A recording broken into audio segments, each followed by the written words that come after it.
Yo, yo, yo, it's Sly Cooper here today with the Foundation podcast. I am with my co-host, as always, False King. Hello. And we have a man who needs no introduction, but I insist anyway, Omniscient. If you want to say hello. Hi. Hello. And we're talking today about, what was it, guys? Online censorship. Online censorship, that's right. Mm-hmm. Omni, I'm interested, what's your position on online censorship? I am very much against it.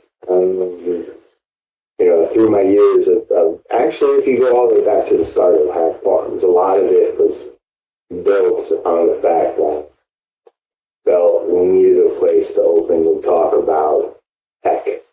Mm-hmm. Where it wasn't necessarily like, oh, crime and how do you steal credit cards and stuff like that, but basically more open discussion of like how do rats work and how does malware get written and things like that. And too often it was like only on the dark web was that discussion prevalent, and I felt there was a space in between the white hat world, black hat world, where discussion can happen. Yeah. So starting with HackForums, where I felt my position began against online censorship. I mean, that makes sense. It's also a good way to learn. I mean, if you, for example, move everything to the dark web or something, you're not going to get people who are genuinely interested in it. Like having an open discussion about it, being able to learn from each other. Like even those, for example, creating a red, it still teaches you how to code. Yeah. Well, and you also probably, Omni, have a unique experience when it comes to censorship, because when you started off with HackForums and stuff, it was still at this era where these kinds of things, this kind of technology was still pretty new to a lot of people, especially legislators and stuff like that. And probably a lot of this, like hearing HackForums in general, I don't know, it probably sounded a little creepy to some people. It wasn't as well understood, at least, as it is in like 2021, I'm gonna call a little BS on that. I feel like things have gotten worse actually for me. In most respects, there's been a continuing negative publicity toward hackers, especially now with some of these like enormous. I mean, they just had someone's power grid went out, and they blamed it on, or was it some power grid that went out from hackers or something? It was just in the news like a month ago. And then we have all these high-profile ransomwares. Yeah. So a lot of negative news goes out there. It's not just simply like even when I started, there was all the Anon stuff, and they were basically harassing people. But it wasn't. He's like, "Hey, we stole $100 million." Yeah, that's actually surprising. I kind of expect that as technology becomes more accessible and people understand it more, you'd see less. But I guess as technology is becoming more accessible, people are getting highlighted on technology and starting to become more afraid. I don't know. I guess fear. That's the key. And see, I'm just going to cut you off because I'm a type of guy in conversation. But this is the problem: is that we're living in a fear-based society, and that is really the beginning of where censorship comes from. People are afraid of what you're saying, and so they believe that if they can restrict you from saying something, that it's going to restrict you from thinking something, and that is going to prevent you from doing something. I think they put those together. So they're using all this fear to try to get rid of shit, and that's really what I wanted to talk about today. You asked me hey, what do you want to talk about? And I said censorship, because it's, to me, it's a huge topic for today that I think is ignored too much. And that's actually so really interesting subject. So basically, 30 minutes before we started to get on Discord, have to chat. There was a news thing in the Netherlands. So one of our most controversial politicians has been summoned by the court to remove some posts from Twitter. And that is it really fits in the online censorship part. And I'm still a little bit divided if I agree with it. This is like, for me at least, an ongoing battle in my mind constantly, because I feel like I'm fully for the freedom of expression, but sometimes it feels like, should it be an absolute freedom or not?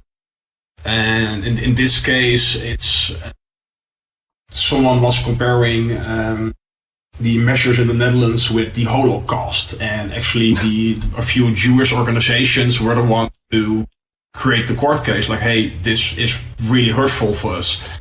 And I'm still a little bit divided on what should be, if there should be a limit. That's tough specifically. I mean, like, well, for one, because like, you do bring up that fear is a big part, and I think that there is a huge correlation between fear and loss of freedom. You know, we've seen that with like NSA being able to basically watch us whenever they want to and stuff. You know, because people are afraid of terrorism and things like that. But then you have certain instances where you have a group of people, maybe like Jewish people, that have a legitimate fear of, anti-Semitic rhetoric. But is it worth actually giving up people's freedom of speech over? I'm not sure.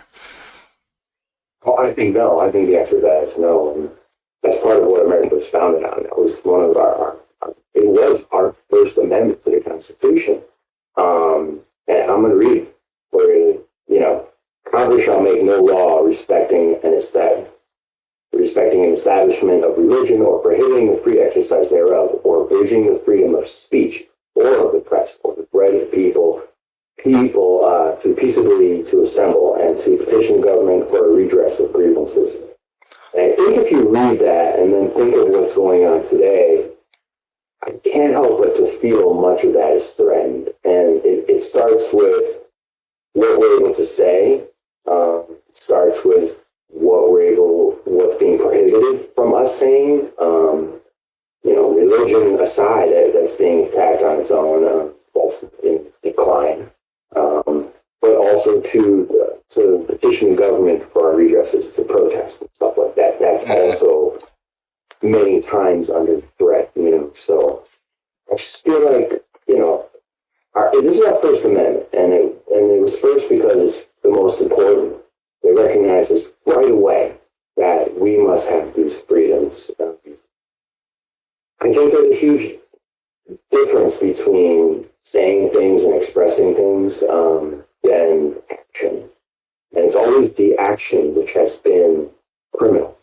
But it's increasingly becoming an issue, speaking or thinking or expressing. And I just am very much against that. I think that shit is just fucking heinous. And I know that everyone is going to say, oh, but a private company has the right to do what it wants. And that First Amendment is restricted to government's action. And okay, well. Yeah, but that's I do get that argument. I think I made it myself a few times too. But then it's also a little bit, because it also belongs to capitalism. Like, the company should choose for themselves. On the other side, when you become so big as a Twitter or a Facebook, you actually have a responsibility to society. And something I wholeheartedly believe is that it doesn't matter if you agree with an opinion or not. It doesn't matter if you agree with what someone is saying or not. But removing it is, first of all, removing the debate. You're pushing people on the edge. And there might, of course, be people on every side that aren't going to discuss. They don't want to discuss. They just want to riot. They just want to get their opinion out without listening. But you have to deal with those. Because if you censor things, you are going to make it suspicious. And you're actually going to put doubters over the line of something that might be dangerous. I think that's actually what's growing. The censorship is growing the whole feeling attacked part. Like, hey, this is wrong. Something is going wrong. So it's not helping either one bit. if you think about it, we have something that I don't think the founding fathers could have ever expected, but we basically have a situation where we as a country have the freedom to assemble, the freedom to speak, all these kinds of things in public spaces, right? That's technically land owned by the United States of America, right? But now imagine if private companies somehow bought out all of the land in America and could basically regulate what you say while you're on their private land. That seems to be what social media is now becoming, is more of a public space, right? Let me address that, because this is the perfect segue. So there's a couple things I want to get to about this. So in 1934 is when they started the Communications Decency Act, and that is when they wanted to censor radio. And then, of course, that has continued on, and now that's why on TV we don't have swearing and nudity.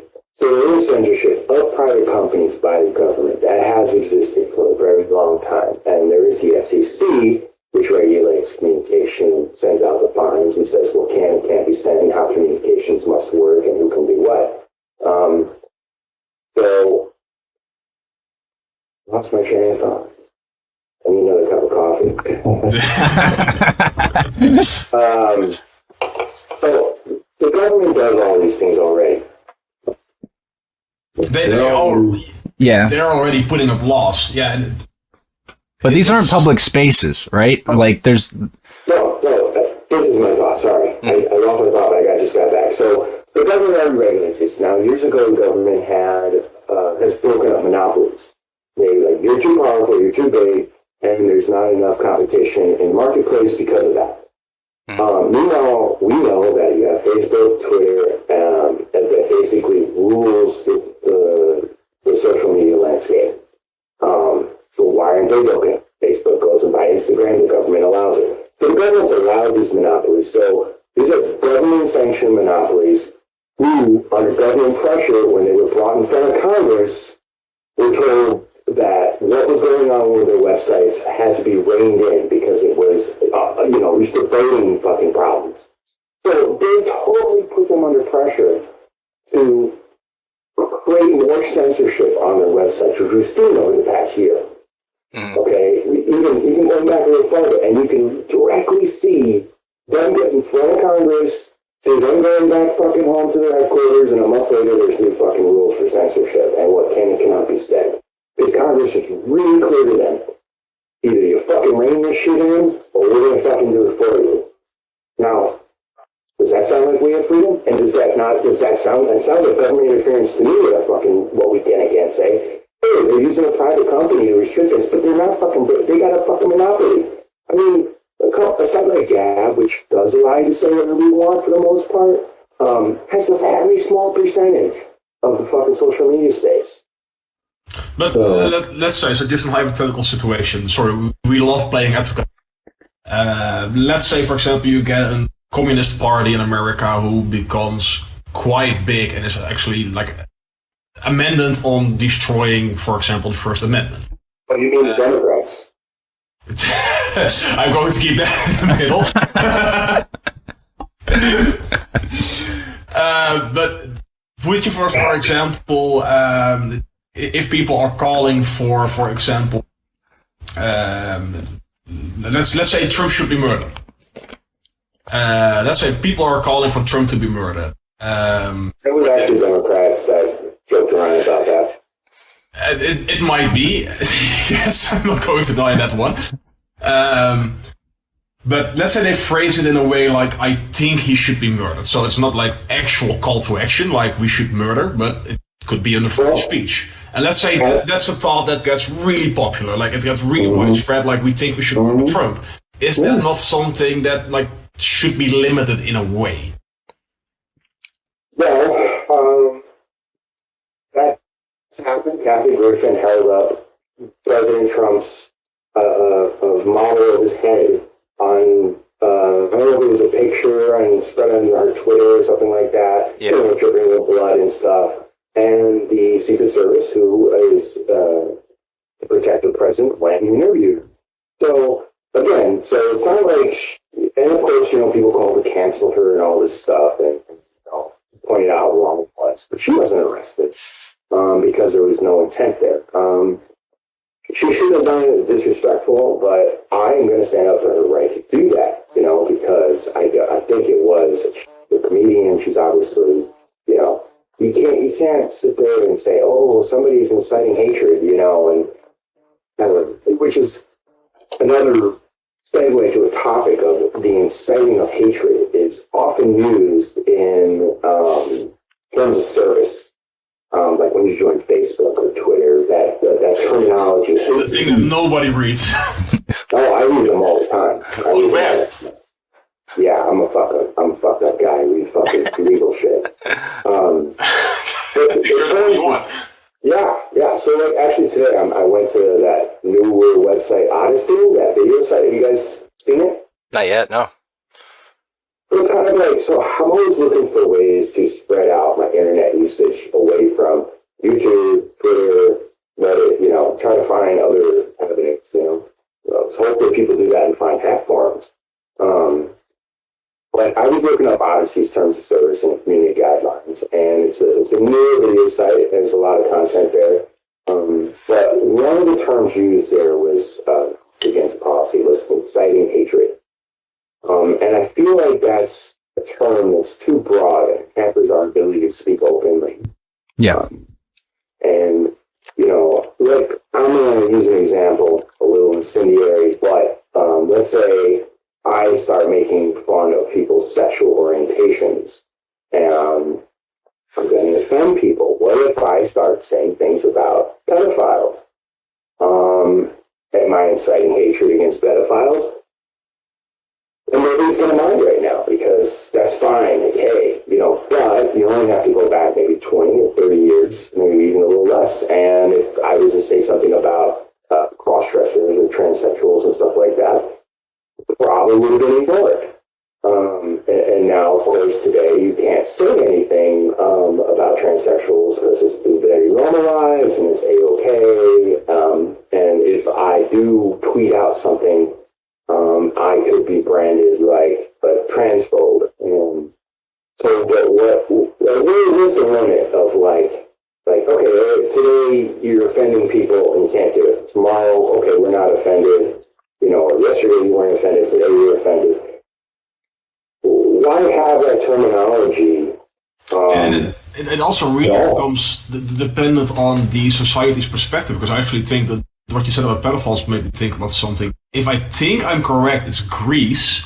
But for example, in Greece, I think, for example, pedophilia is rated as a mental illness. Yeah. Right. And it's a really good example. Like, people there can freely to talk about it, like they can have their opinion, but probably if you're going to defend a pedophile in, for example, America, the Netherlands, like, hey, he's not a criminal, he's mentally ill, you're going to be fucking hated on for it. Like, you cannot have that opinion anymore. So the online censorship isn't only laws and by companies, it's also by society itself. Like, we are basically, I kind of think that censorship is not really coming from the companies itself, it's coming from the user. They are voicing so much hatred for certain things, and they are basically forcing a platform to take action. Yeah, well, and I don't think that any of this honestly should be censored. Like, I think you're free to hate people. I think you're free to even cultivate a community of hatred.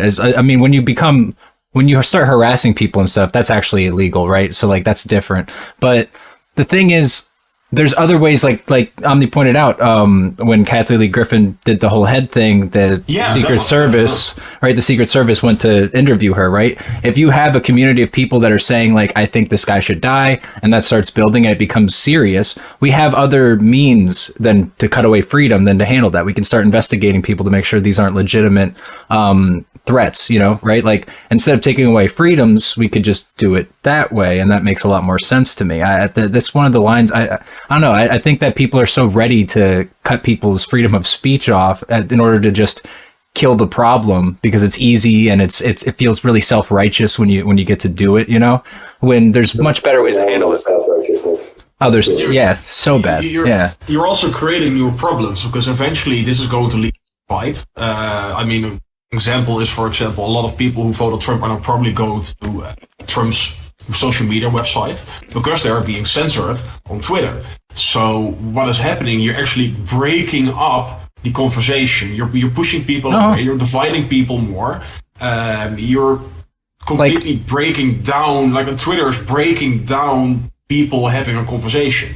Yeah, I mean, like, do we really believe that there was a magical insurgence of Nazi rhetoric? No, what really happened was that they were all underground because people shut them the fuck up. And now all of a sudden they came back to light and everybody's like, whoa, where'd all these Nazis come from? Well, they were actually all there. You know what I mean? Like, they were hanging out, cultivating by themselves because nobody was there to argue against them or to speak to them. You know, they were in echo chambers, basically. That's also a really good one. Like you're pushing it around, like you cannot keep an eye on it anymore. So actual dangerous things, for example, like let's say someone really wants to kill all Jews again. They are now going to keep that off the clear net. You're not going to see that. You don't have an eye on it. You don't see it developing. The actual dangerous things become invisible. Mm-hmm. While the things that aren't dangerous, the things that are just opinions, stay there. So it doesn't help one bit. So, the problem is I don't feel there's balance. So, like, I don't want to pick on the gay or trans community, but they're just an example of progressiveness and how, an element of society has become accepted. And that's fine. I'm going to start off by saying I am not an advocator of hate. I am not a guy who hates people. I'm a total live and let live type of guy.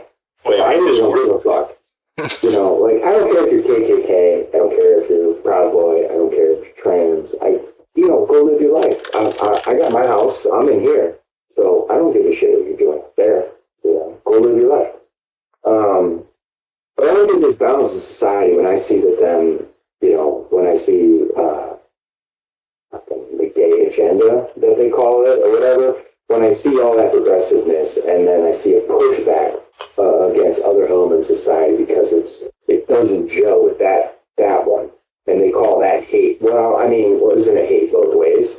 You can't say that gay people like Nazis. Oh yeah, no, for sure. I mean? Yeah, no. Sorry, they can't be like, no, they're okay people. I have to assume that, like, let's say you're a Jew, you hate Nazis. You probably are like, oh, my buddy's a Nazi, it's cool. I assume that they don't like each other. I don't have a problem with that. I just don't think there's balance going on. So, like, allowing certain groups to express themselves. I see so much, like, progressive and leftism, like, on social media. So much. And every time somebody says anything that's on the right or conservative, it's very much oppressed. Very much. Their person is fucking downvoted. Their fucking statements are removed. I'm not cool with that. I'm just like, Basically, only you're being censored by your PC now. Okay. Yeah, I know. The censorship doesn't end, Let me try to segue us to the same topic, but just a different take. So we talked a little bit about what's going on with hatred and social media and stuff like that. But, censorship also goes to stuff less ambiguous, in my opinion, and that's whistleblowers.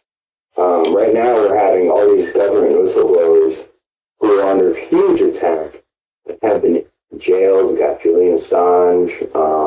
There's other whistleblowers in the U.S. government who immediately get censored and arrested. WikiLeaks, they put that shit out there, and what happened? Look at Assange. He's like, what, 14 years or 12 years fucking in prison, 17 years, some ungodly long time. Yeah, and that's censorship. Yeah, that's a tough one, right? Because there is, you have to philosophically ask, are there things that the government can hide from its people legitimately that shouldn't be allowed to be whistleblown upon, right? Okay.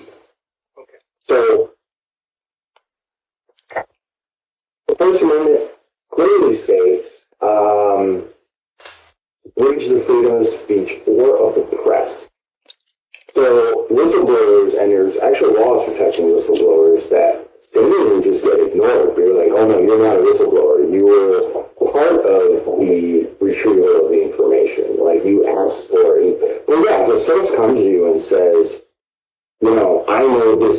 If you're like, well, I need documented proof. All of a sudden, just by saying that, you are now like part of the conspiracy to steal the data from the government.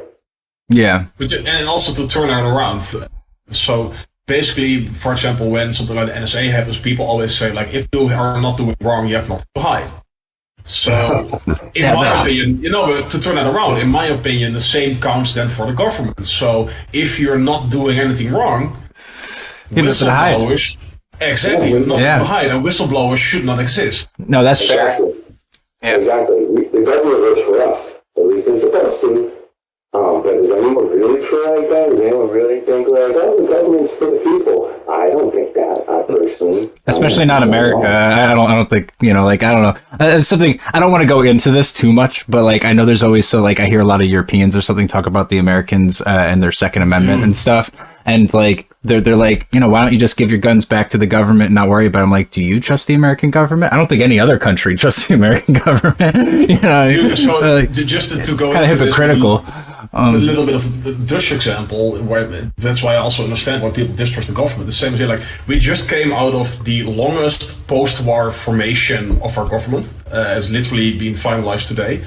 And that happened due to the fact that our political system was fallen, like our cabinet fell, because of a hidden thing. Like a whistleblower happened. The prime minister was caught lying. They hurt a lot of people financially, like a lot of people who already had no money. They were our tax service, like just completely screwed them over. And every branch of government failed. Like the judicial system said, we failed. Government said, we failed. They stepped down. Every part failed. And which parties are currently going to form the new government? The exact same parties that just fell. Yeah. Wow. And of course, people like it's. I full-heartedly believe it's democratic. Like they still became a majority election, and they became a majority again. So yeah, it is democratic. However, I do really get that it no sense at all that someone that was just like a government that just fell because of scandals becomes the same government. And of course, people are going to distrust that. Like, even I distrust our government in certain parts. Like, I fully trust the democratic process, but I think the best thing again to say is people are stupid. Why are you voting it back? Oh, I'd say to trust the democratic process. That's loaded to me. That relies on voting system currently. Feel like the voting system is working for everyone? And I'm not trying to say Trump won the election. I'm not trying to go there. But what I am saying is we know about gerrymandering. You guys know what that is? Yeah. Yes. I mean, does that sound like cool? No. There's a lot of unfair practices that have happened for a very long time. I mean, you can start with just that and be like, yeah, that probably we shouldn't be doing that. Or it should just be real clear lines, fucking putting blocks, and that's it. But we do have it. They do it. It's constant. I actually read recently that there's way more Republicans inside of California than I thought, but it's been because of gerrymandering that Republicans typically don't win elections. I have to look up the actual research. It is also proven that at least on state levels, Republicans do the same. For example, it happens everywhere. Right. Yeah. So California is an example where it's surprising to know that there's a lot more Republicans there than people think. Matter of fact, I think I read it was something like 55 or 60% of the population is identified as Republican. But you got LA, which of course is absolutely Democratic, and it's a huge percentage of the population. But anyway, gerrymandering does go both ways. There's no way I'm saying it doesn't. But that's also the issue. Even it doesn't matter which party is in power. Right. They're both hurting the democracy. They're both hurting free speech. Like they're both making doubts that should not be there. Well, it doesn't feel like voting should be that hard. Like have the same rules for everyone, everywhere, and make it easily accessible. It doesn't seem that hard or something you have to have so much laws.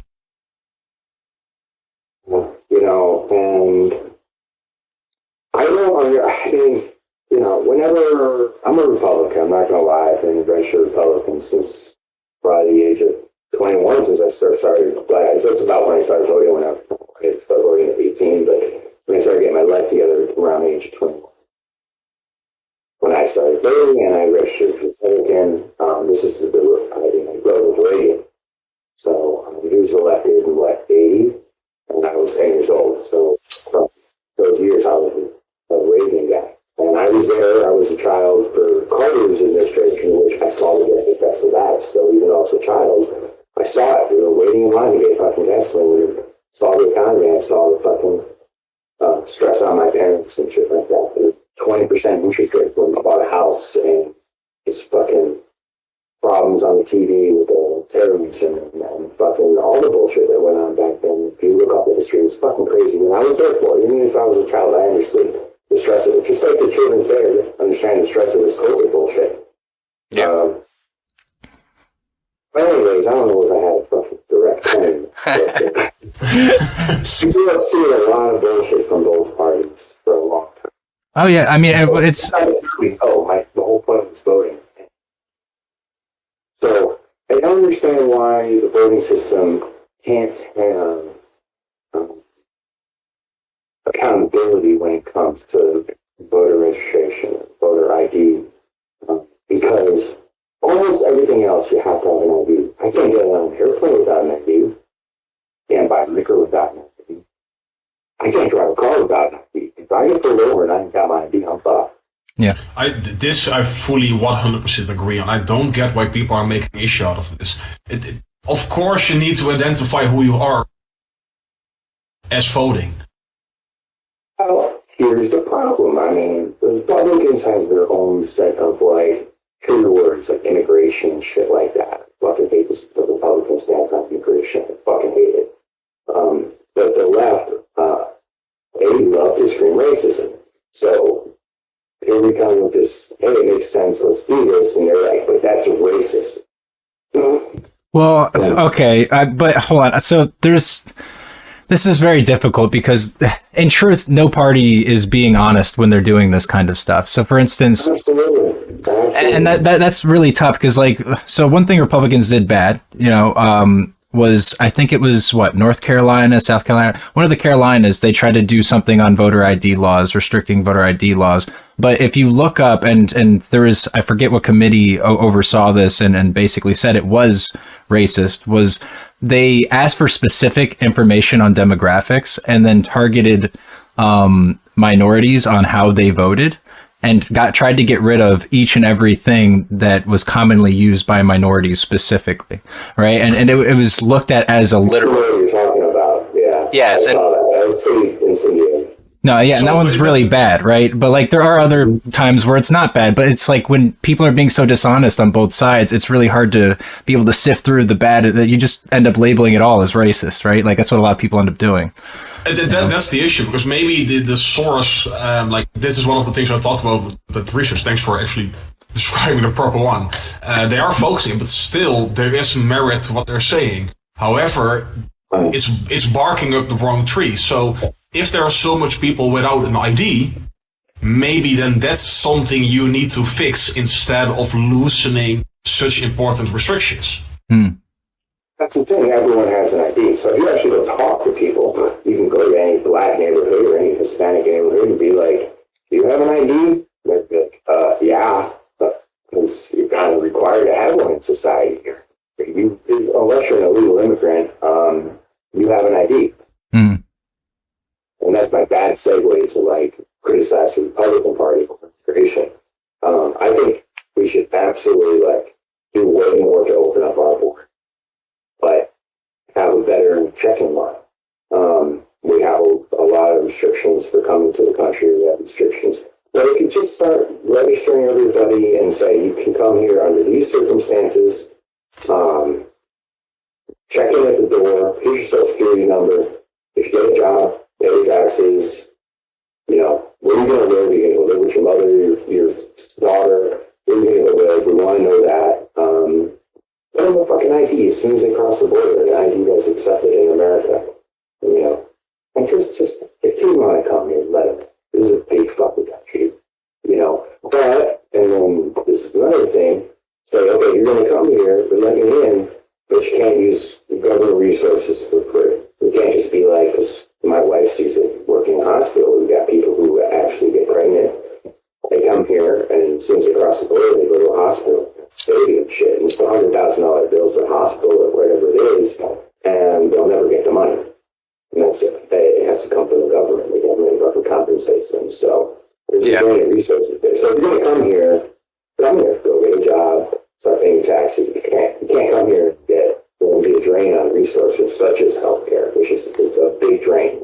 Those numbers can be looked up. Oh yeah, healthcare, and also there's like other social fraud. I know I was living in Mississippi, and there's a common understanding that there are some immigrants that come over and will, ask for or obtain other people's like social insurance numbers and stuff, and start using that to get certain checks for, like food stamps or whatever. That does happen. I don't know that the numbers are on it. I don't know if it's the super biggest deal in the world, but it is stuff that we all agree just shouldn't happen anyway. You know what I mean? Like, yeah, I do agree with that.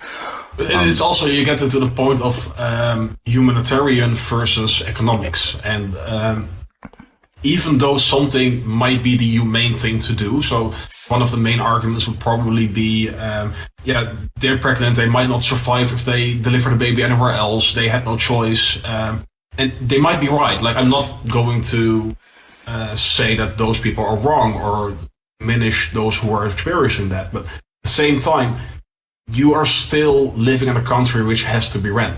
It's still depending on finances. It becomes those really things where you go from realistic to utopic. Yeah. And you're now trying to fix problems that are there by doing the wrong thing that might actually create more problems.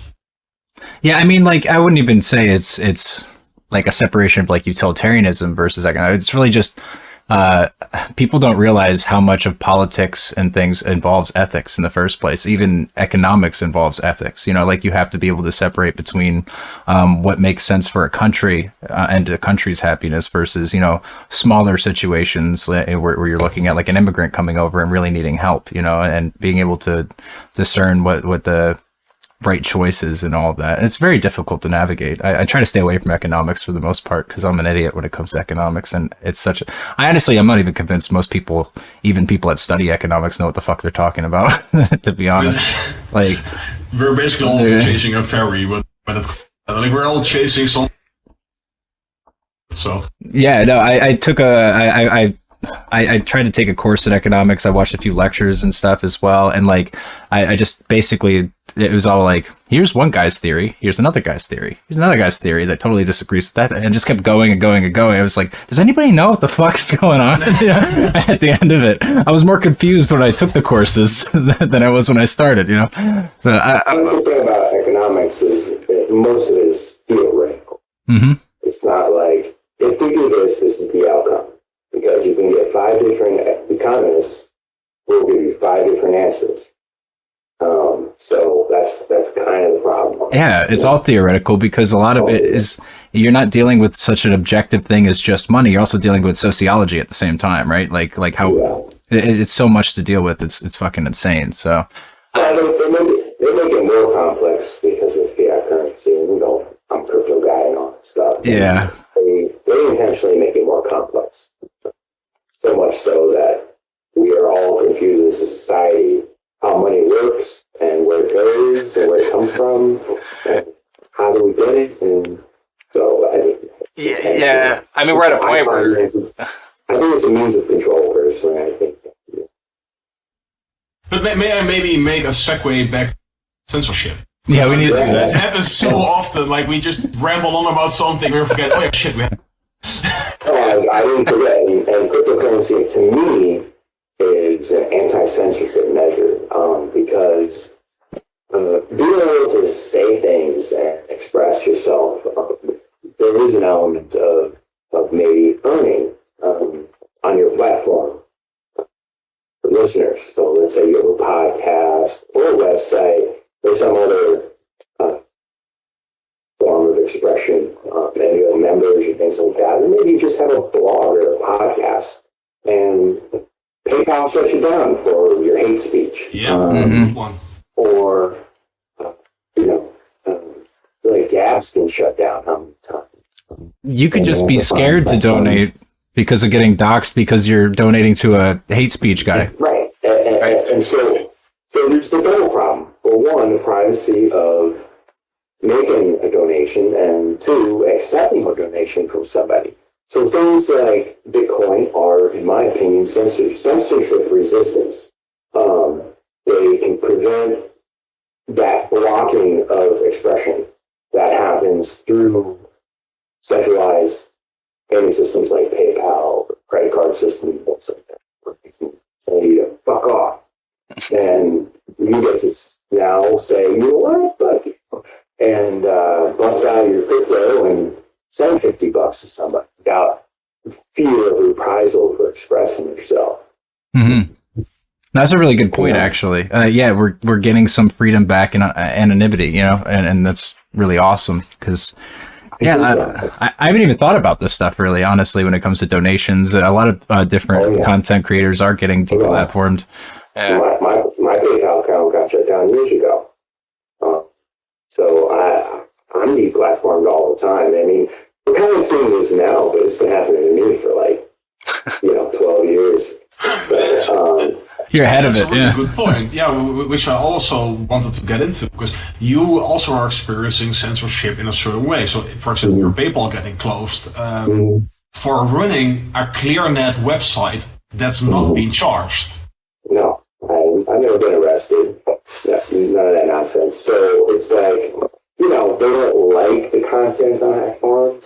I get it. You don't like it.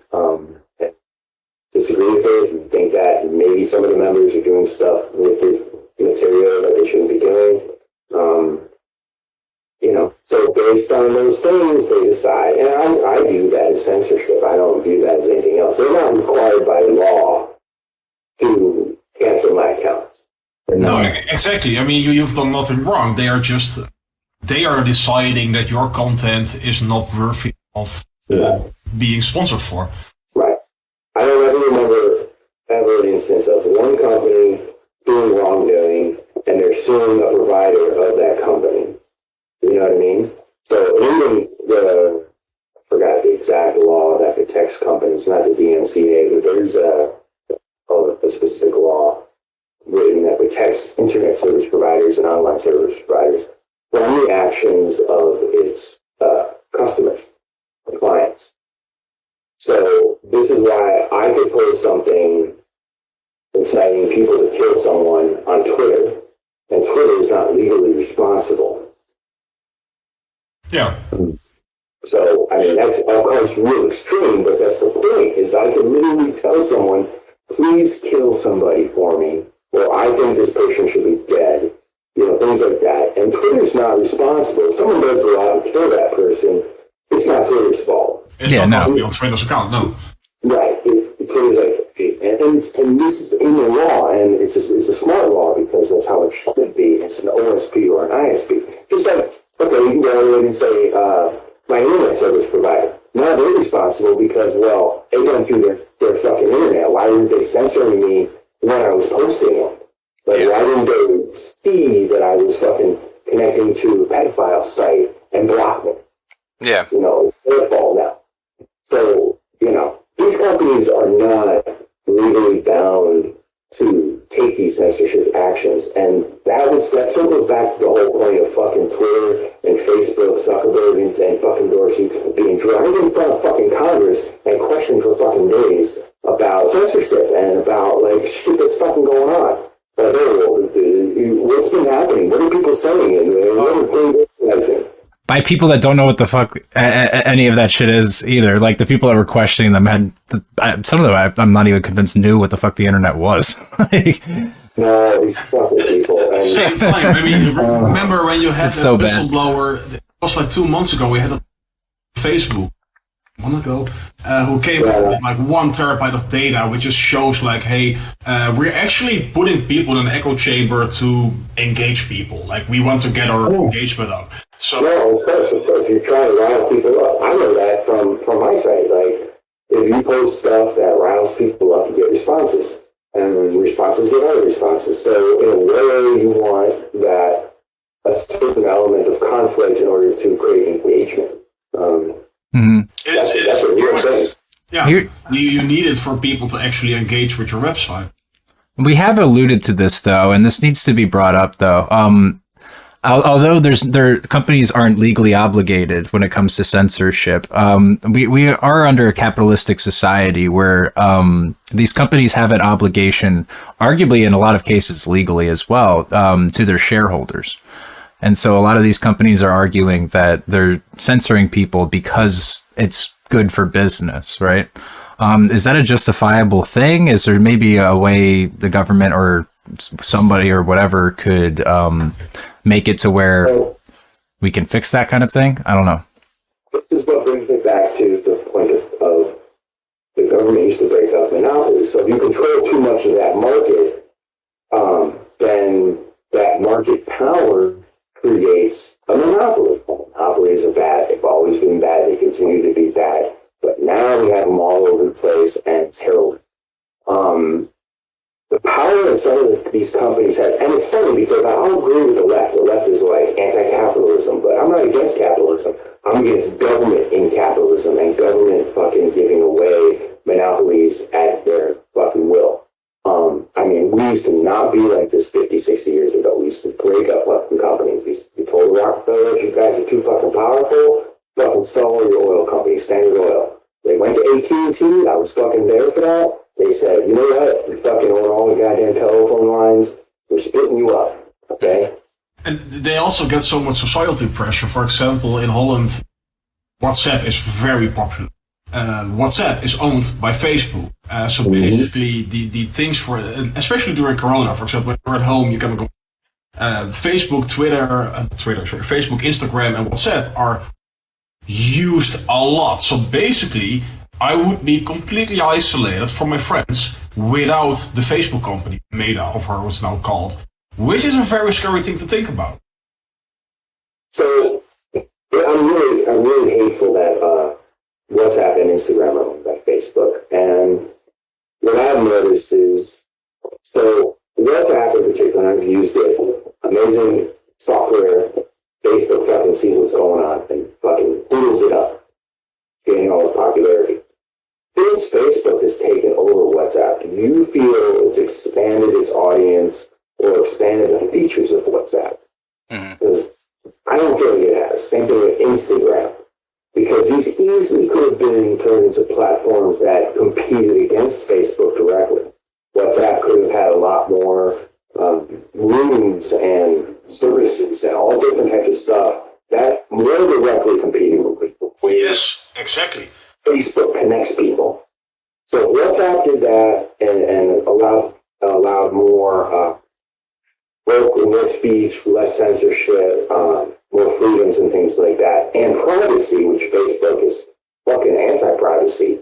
Okay, so Facebook goes and buys this company that's completely a privacy company, and then fucking basically just lets it sit there. Yeah, it also kills innovation, because what you just said is a point. Like, once there's no more competition, you don't have any reason to really innovate. Take for example the storage feature on Instagram. I mean, it was very popular. It worked on Instagram. What did Facebook do after they bought it? They implemented it in WhatsApp. I mean, nobody is using it in WhatsApp, and they implemented it in Facebook, in which people are also nobody using it. So they're just buying a competition to stop innovating, copying the same shit on every platform they own, and you basically just get the same crap everywhere. And the platforms don't compete against Facebook. That's really just like, so these are government problem when you try to talk about like the open market. The market decides. There isn't an open market. There's no market competition for Facebook. No, there definitely isn't. But what if we ended up breaking up Facebook, breaking up these monopolies, and they separated into a reasonable amount of other companies, but yet these companies still practice censorship because of shareholders, because they made more money when they did censor people? Is that an issue? And they might. But then it would be a true capitalist free market. And I think that you would find, based on my experience, and that more people are willing to be on a platform that has less censorship. And so they might, and also too, it wouldn't seem like that censorship-driven voice like on Twitter or Facebook represents everyone. And so they try to make the people who are censored feel like they're 1%, when in reality they might be 30% or 40%. Mm-hmm. And so by pushing them off the platform, they basically, or forcing people not to say things, it takes away their ability to have that power and that connection. Okay. And also to combine what you said, which I really agree at the start of the podcast, which combines with what Sly just said, it's fear. It's shareholder fear.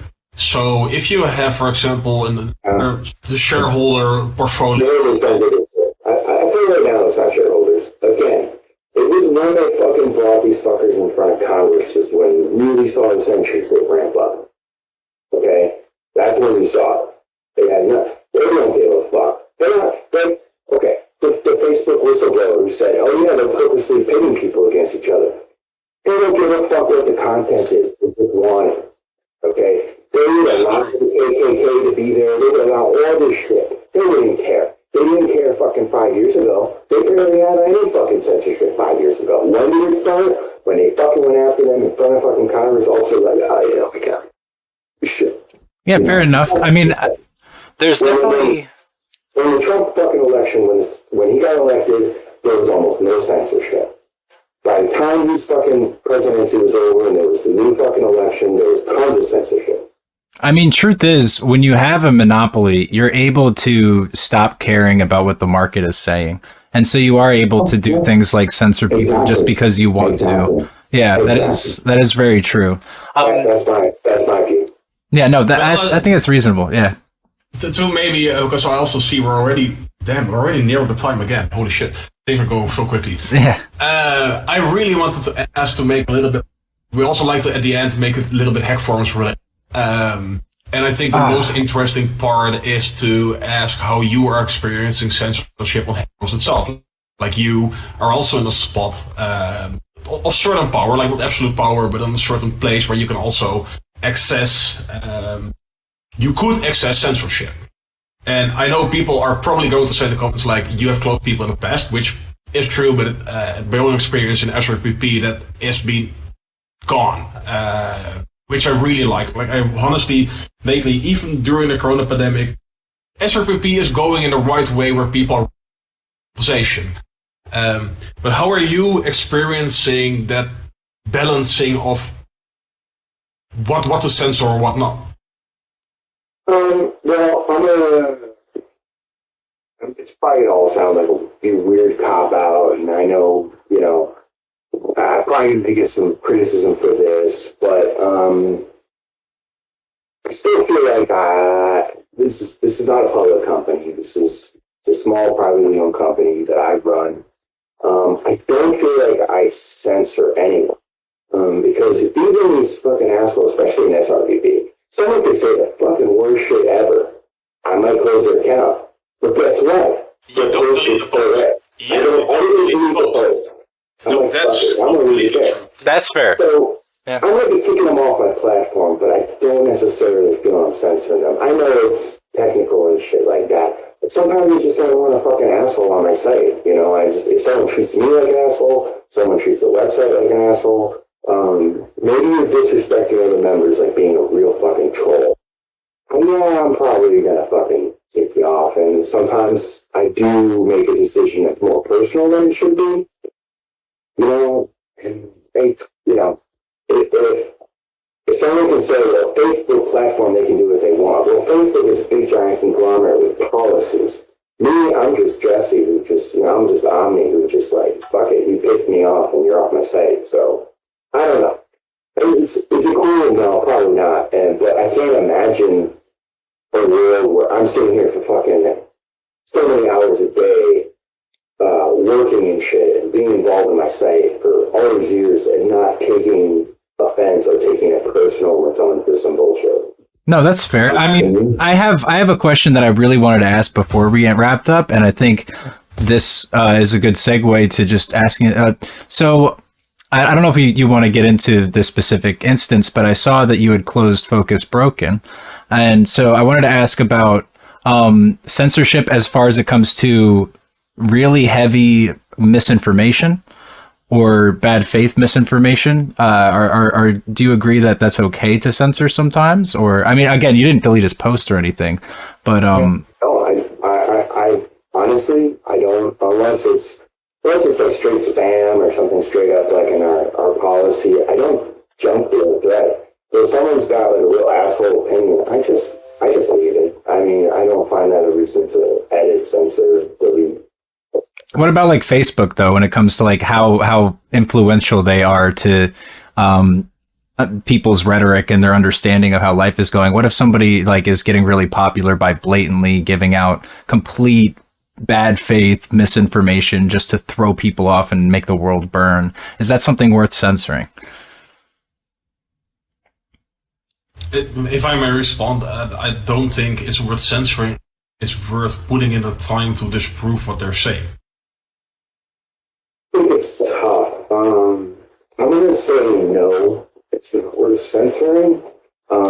Maybe this is what they used to do in the past, was flag stuff. Like, hey, this is adult content, or this is this, or, but now it's straight up like suspending the accounts or removing the material. So if you remember, they used to do things like flagging and shit. I've even seen them flag and put a link. They say this has been declared as partially or fully misinformation, and they'd show like a link to why it was. And I really like that. I thought that was a balance. I don't feel like I think we're losing that balance. I think if you want to what's going on? I can just give examples all day long of my own personal experience, but it's out there and it's serious and it's. At the same time, like it's for example, there's a really good comparison, and I honestly think HackForums has basically a good baseline. For example, you can ban someone, you can close someone, but you should not delete their opinions. And something should not be permanent. For example, probably if you're banned on Twitter, Facebook, and they're really onto you. You can hardly come back. For example, I think you're a great example of this, Sly. I mean, originally you were also on a closed account. Can you hear me, guys? Yeah, we can hear you. But originally Sly was also on a closed account, but he contacted you, Omni, and he is allowed to come back. So, I don't know if you remember, but I did contact you, and I will say, like, Omni was very fair about it. I had. Yeah, but not to like praise someone specifically, because something people are certainly going to say when they hear this. But they should do like having the same at, for example, a Facebook or a Twitter. Like, even if someone like crossed a line, there's always people in place when the decisions are made. It's never fully, completely automated. A road back to redemption. Yeah. Yeah. So when one person, like maybe someone has a really bad. Fuck this entire guy, I'm just going to permanently ban him from my platform. It might be just a moderator on Twitter, it doesn't even have to be an owner or something. And that permanent ban is never going to be reversed. So it comes back to the human part, where if you make everything too cold, too stone cold when it comes to rules, and you don't have that personal aspect, like, okay, yeah, maybe you made a mistake in the past, and maybe I didn't agree with you, but you're still allowed to come back if you didn't really fuck up that badly. Yeah. Well, this will get maybe a few people's attention. I thought about that a lot, like, just I'm in like a mood or something, like a good mood, or I'm just feeling maybe bad about deleting an account, and taking an action, closing somebody in. I think, like, you know, maybe one day I should just let all the people I marked as asshole, which that's what I put in the notes when I close you for a personal reason. I just put asshole in the notes and close the account.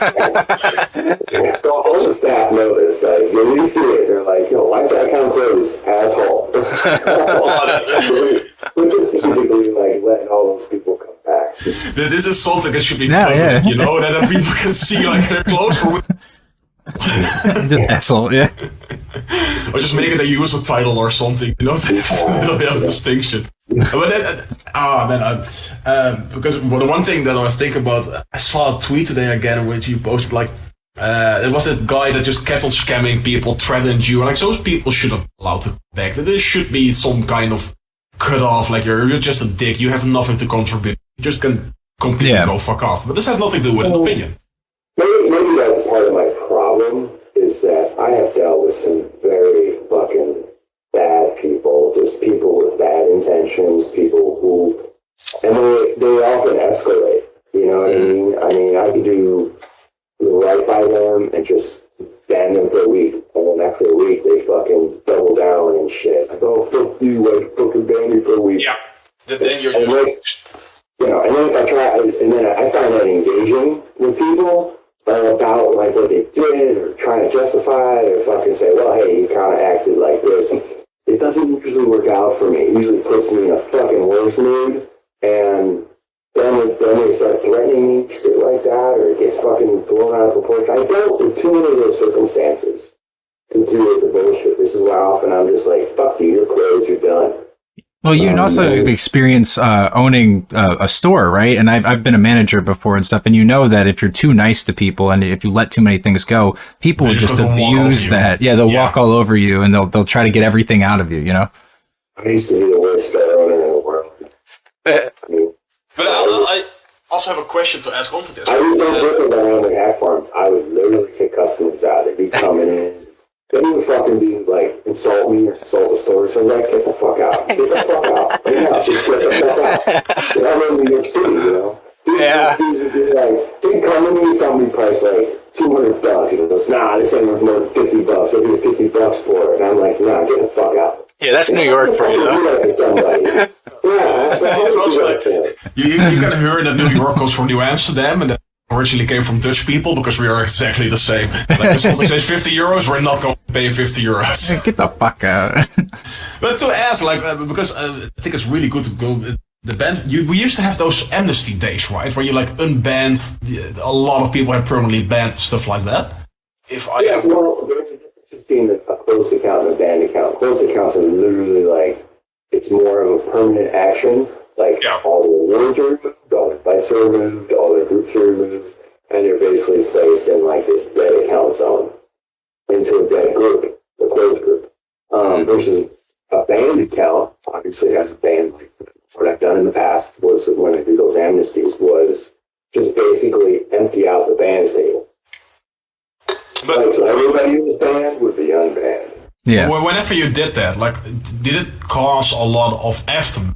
Did it cause like a lot of majorly bad people coming back instead of like properly people who maybe learned a lesson and can actually contribute? Say that no, but I also don't think there was too much positive effect either. You know what I mean? It's not like, oh, those 300 people that were banned, they're back and they're so grateful and they're fucking posting all over the site and shit like that. You know what I mean? So it's like, we always had a handful of people who were like, oh, thank God I got unbanned. Banned for 6 months and I'm back. But, you know, how many people was that out of the list? I don't know. You know, and did it ultimately have a positive effect? Maybe straighten somebody out. Sometimes, you know. I mean, I can always unban everybody. I just don't. I think, so we did change policy a number of years ago, and I talked to my staff about us being more forgiving. So if you notice the warning system has changed. So that way, like, if you get like that 25-50%, you do get a ban, but you get post suspension versus getting on the ban list. And so I did change that policy to be less restrictive, and so people can still use the site under like 75% warning.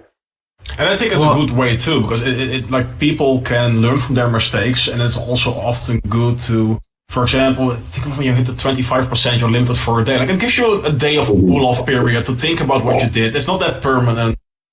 So the adjustment was made. Yeah, there are some people like a Cuthbert who just don't learn. I mean, they come back, just get limited 2 days after again for a month, come back and just... When I saw your post about him maybe getting... I was like, fuck yes, please close that motherfucker. Oh, man. I like arguing people with that them. often. I don't know. I don't hate people that often, but I hate the French and I hate Cuthbert. That's about... If he's French too, I fucking ultra.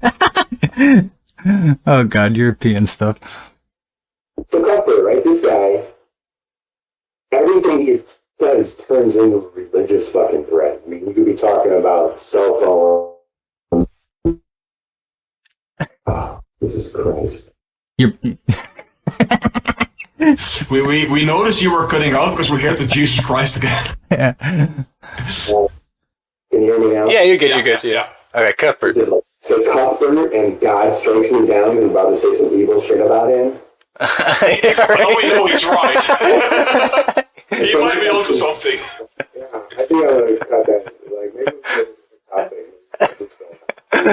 Back so after being stricken with thunder by Clipper's God, we're back. So I had one question left, which is it goes a little bit back with the part again, like about emotion.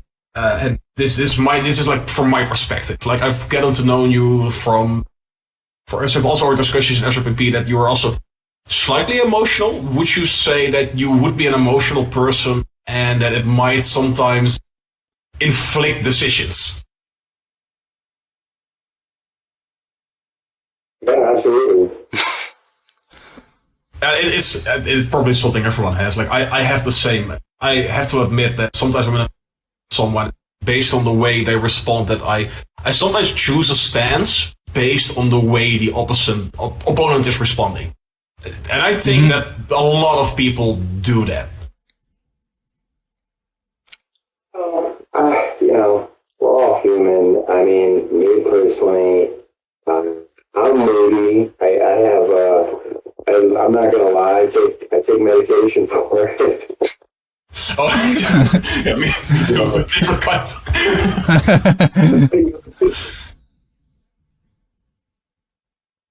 It's cutting off. Can you come a little bit closer? Sometimes I'm moody, and I take medicine for it. I'm not gonna lie, and so being an asshole for me is an actual medical condition. I want to use them. No, I think this really boils it down to, but basically every podcast is boiling down to now. Like, we're in the end, we're all human. And we all make mistakes, we all do wrong things, and we just have to learn and hope things turn out all right. Mm-hmm. Yeah, I just think I'm totally like anti-hate. We should just respect one another, at least enough to get along. People should be able to be in a room with people they disagree with. People should be able to be online on a platform with people they disagree. Circling back to why we're having this censorship discussion. Yeah. I think you know what? I disagree. Get off my podcast. No, I'm kidding. Yeah, get off my podcast. Done. No, I agree with that 100%. I really wish people would be a lot cooler with, even if somebody has completely opposite opinion of you and you think the opinion's absolutely disgusting, see them as a human being that's had their own life and their own experiences and have come to their conclusions based on a lot of complicated things that, are outside of your own view, and be able to respect them as another human being as hard as you can, at least. Some people are really hard to respect, but, and try to have a conversation, that's at least a really good step.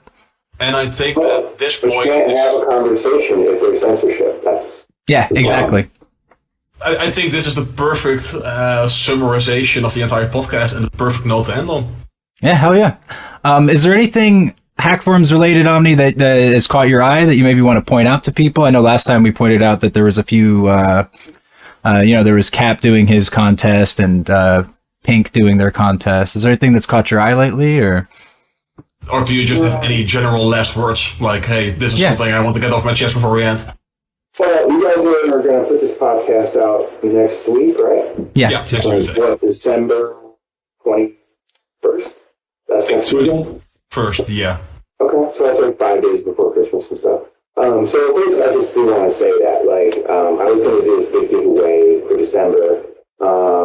Kind of had some weird stuff happening personally in the first week of December, which kind of interrupted my flow. But upon thought, I was going to start it late in December, but I think I'm going to start January 1st. I think once everyone gets past the holidays and the New Year's, we can focus on the site. And I'm going to be doing this big giveaway, probably giving away about $2,000 in crypto to various members, and everything's going to get posted and announced before January 1st, but it's all going to start January 1st, so everyone will know about it. Probably going to do a big email blast and let everybody know. Maybe I'll do something like a big amnesty and if they're off the ban list that we can. So everyone listening has that stuff to look forward to. Hell yeah. I mean, that's a good thing to end with. Right? That basically means keep an eye on the news and announcement sections. I just wanted to say one thing. I am so happy that you were also wrongly able to pronounce SRPP. I always mix up the last few. Is it SRRP? Is it SRPP? If it happens to you, I'm... So I just, too much in the world to remember. I'm getting at that. I have to keep notes for everything, I watched a couple times and lost my train of thought. I went on a rant. I was like, fuck, I had a point, Luckily, that happens to everyone. Only I really want to thank you to be here. Is also have seen you so enthusiastic about this and being able to come. It's great to have this as a third episode. Thank you. Yep. That wraps it up, guys. Catch us next time. Hopefully, we can have Omni back on again soon at another point in time. Yeah. Awesome. All right. We'll catch you guys later. Yeah, that's keeping that. Let's go. Yeah, I'm keeping that. Yeah. All right, I'm stopping.